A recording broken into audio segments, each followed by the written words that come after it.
Well,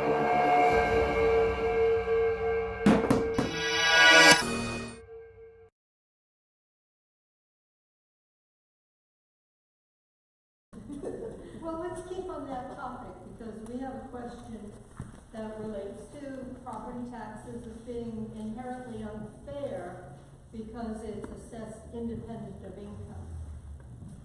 And it seems insufficient to finance an adequate school system. So first, are you willing, and if so, how, to challenge the pledge at the state level that some of our state political figures are taking, so that a moderate income tax could relieve the property tax burden? What's your take on that? Who's that? Mr. Taylor, you're up first. All right. I have no intention of running for a state legislature. That's a job that we hire that there's better people for it. That's not me. Do I think that we need something different in terms of taxes? Certainly. I mean, the writing's on the wall. There definitely needs to be something different. Do I know what that is? No. Do I think a different tax or a income tax has a shot in New Hampshire? I don't think so. I mean, pretty much anybody that brings up an income tax in the state of New Hampshire gets shouted out of the room like within about 1 second. What the answer is to that question, I don't know. I'm willing to admit it. I don't know what the difference needs to be. Something has to happen on the state level. What I want to do is work on the town level right now. And with your at the legislature, Mr. Kennedy? Actually, I mean, of course, we're going to put as much pressure on the state legislature as we can, but there are some things that we actually can do. We currently have a sales tax, we just don't call it a sales tax. It's called a room and meals tax. I don't know if you're all aware of that. We pay 9% on top of every meal that we buy at the local, at Noni's or over at the public house. A portion of that comes back as revenues to our town. Unfortunately, that has dwindled over the years. The original was 40% of the revenues that the state would collect would come back to the town. It's never been the case. It's only been at most 31%, I believe, several years ago, and it's currently at 21%. So we need to put pressure on get some of that money back. Now, the kicker, however, is the fact that the money that actually comes back to the towns comes back according to population, not according to contribution.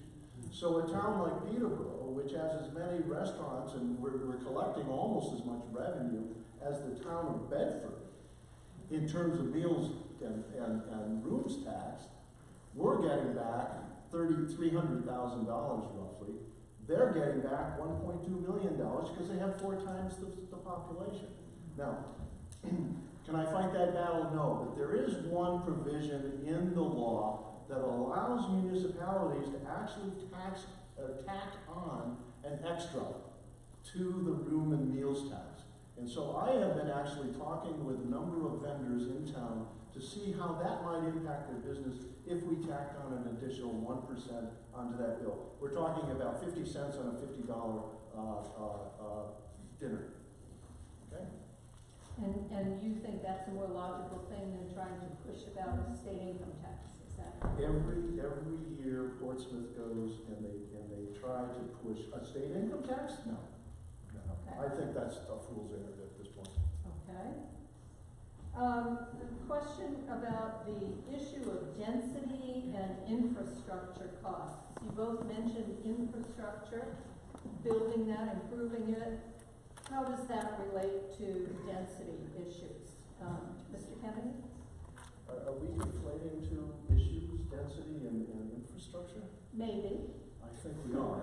Well, I mean, are they not related? If you have a local water system that's part of your infrastructure, how far out does it get? How much do you keep housing density within that? I absolutely agree with what's been said on this panel earlier, and that is we should do everything we can to improve our usage of downtown and current water and sewer. Sprawl is bad, and I'm totally for green space as well. In terms of workforce, is that what the question was? No, we've got another one on that, but go ahead. We can combine these. We're gonna be here all night. Yeah, we're having fun, aren't we?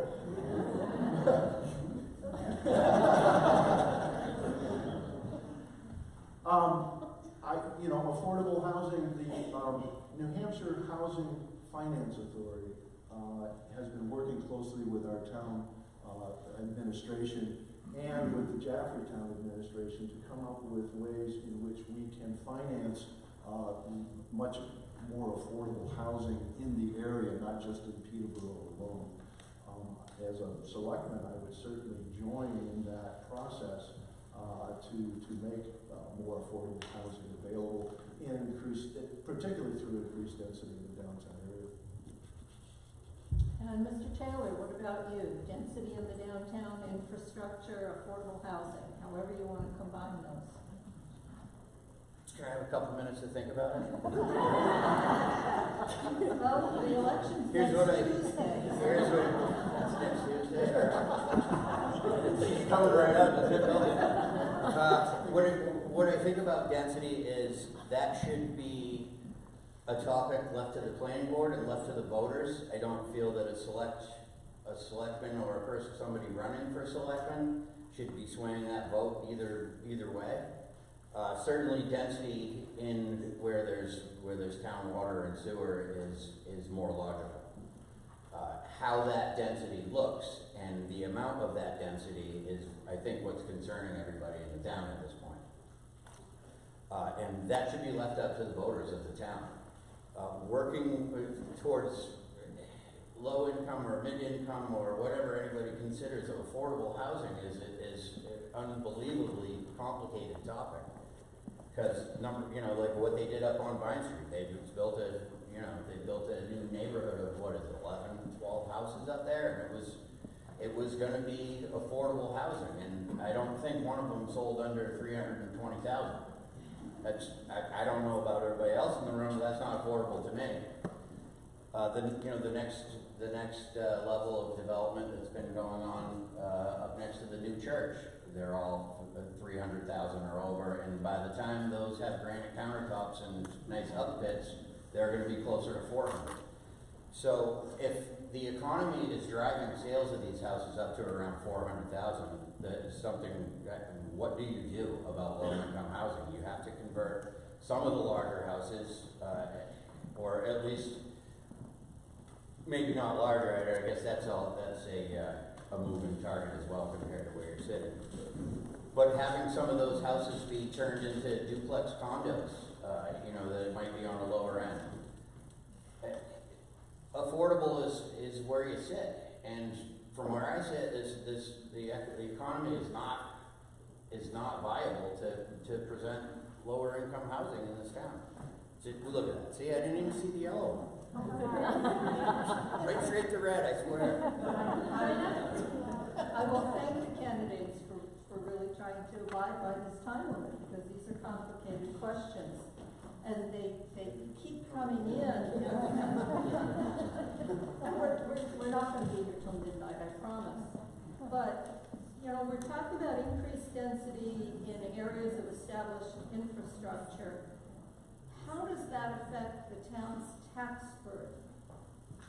Is that a good thing or not a good thing? Mr. Taylor, your short answer on that? My short answer? Yeah. I don't know if you know me very well, you must not, but I'm not a short answer staying. How does increased density affect our tax burden? Yeah, but if you're keeping it in the areas where you have established infrastructure of water, sewer, and electric, and so on. Well, any increased density anywhere is going to help to improve the tax burden or lessen the tax burden. I think that goes without saying. So, I think a lot of the tax burden that we're facing is. It's just, it's not sustainable, number one. I think everybody probably in the room feels that that's the case. Of course, any new buildings, any new infrastructure that's on the tax rolls is going to be contributing to lessen the tax burden. Thank you. Mr. Kennedy, can you add to that? I don't know that I can add fully to that. Indeed, as you improve the number of people living in the same area and using the same services, your tax burden is going to go down. What else about that question that I missed? Well, it's trying to, and I think both of these questions, coming from different people, try to link density with existing infrastructure. And whether increasing the density where you have existing infrastructure is a good thing in terms of the tax burden or the tax health of the town. Absolutely, I mean, that goes without saying. We do. And I do agree that there is a certain character to the town that we must preserve because that's what a New England town looks like. But we have many different ways in which we can increase the number of people downtown. And the one segment that we're forgetting about is the elderly. The elderly is looking for more accommodating space, and the closer they are into downtown services, the better off they're going to be. And it also reduces the amount of traffic that has to come into downtown and so on and so on and so forth. So there's a lot of pluses to that whole process. Now, I agree that this is something that necessarily the select board is not involved directly with, but certainly having an opinion and pushing for certain accommodations is a good thing. Well, you mentioned how the town looks, and somebody thinks that the roads don't look very good. We're retaining that rural character. I'm going to read this one.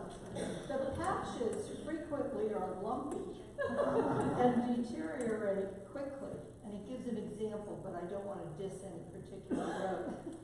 And you know, I realize I'm a road agent in town, but what do you see as the select board's long-range goal in terms of things like roads and making the town both more comfortable without losing its character? Mr. Kennedy? One of the people that I spoke with early on was Ron DeBois. He's in charge of the town highway department. And I also talked with Seth McLean, who is in charge of the Department of Public Works. They have a plan in place in order to rebuild our roads and infrastructure. And they're implementing that plan. The plan, of course, costs money. So it's on a schedule. Some of the roads that we're talking about, for instance, Upper Pine Street, where I live, is a disaster. But it isn't on for a couple of years, and we're just going to have to deal with it.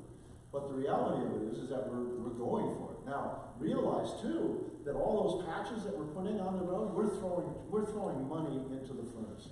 It's just going up because that, what do they call it, hard pack or hot pack. It goes into the hole in December and comes out of the hole in January. So we go back again and put it in the hole in January, comes out of the hole in February. So any effort that we can make to improve our roads and improve our surfaces, I think, in the long run will save us money. Mr. Taylor, about the roads or any other particular project? Well, this is it. I'm happy for this question because roads is something I know about. What needs to start happening with this town? I'm not sure where the town got away from it being the responsibility of the public works to maintain the roads and fix them, to it then ending up on warrant articles. I would assume that that's part of the department's job is to maintain the roads. I do appreciate that the cost of that has gone out of control and they've been doing everything they can to keep their budgets in line. So now we're at the point where we're at. What I would suggest and what I would try to do moving forward working with the Department of Public Works is to, when the roads are fixed, to fix them correctly. A lot of times they scarify the surface and they repave it, and the underlying issues that caused the problems in the first place are still underneath. There are rocks, there are culverts underneath all of these roads that aren't dug up and set at the proper depth. And I mean, I see the stuff all the time, I watch it, I drive on the roads all the time. I understand this because I actually do work fixing roads and driveways. For a long time, they didn't, on my road as an example, they scraped up a bunch of the old pavement and they repaved this beautiful pavement all over it, and by the middle of the next winter, there was a 3-inch crack right down the middle of it all, and the culverts were pushing up through it in the spring. Had that road been dug up and rebuilt correctly, is that cardigan? Had that road been dug up and rebuilt correctly, it would have been a very minor increase in the cost of it, but those roads would all be fine.